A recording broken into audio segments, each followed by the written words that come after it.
اذا عندك عرضه وحبيتي ديري لهم تحليه تحمر لك وجهك عليك وعلى هذه التحليه تاع الشيكولا اللي خفيفه وبزوج حبات بيض برك، واهم حاجه سهله وتوجد غير في نص ساعه. هذه التحليه ما تختينيش خاصه في رمضان. سجلي الوصفه عندك على بالي راح تحتاجيها. نبدا نحط كاس حليب مع كاس زيت ونزيد كاس سكر، بعد نزيد نص كاس كاكاو نخلطهم.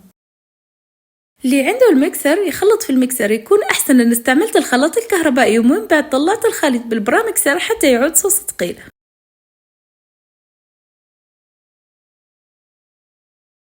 نقص منه شويه على جنب ونزيد للخليط زوج حبات بيض نخلط ونزيد لافاني وكاس فرينه.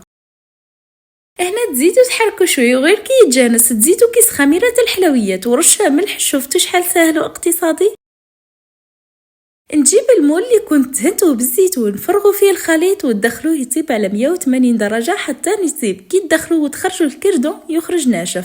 وفي الوقت اللي تكون فيه الكيك طيب نروح نوجد الكريمه اللي راح نستعمل فيها كاس كريم شونتي. نطلعها بما يكون بارد بزاف ونزيد عليها 3 مغارف كبار من صوص الشيكولا اللي خليت على جنب في البدايه، ونبدا نخلط حتى نتحصل على كريمه كما راكم تشوفوا. نرجعوا للكيك تاعنا اللي طابت نخرجها من المول ونخليها تبرد مليح. وهنا رحت نوجد الكلاصاج اللي حطيت فيه بقيه الصوص تاع الشيكولا وحليته في شويه حليب.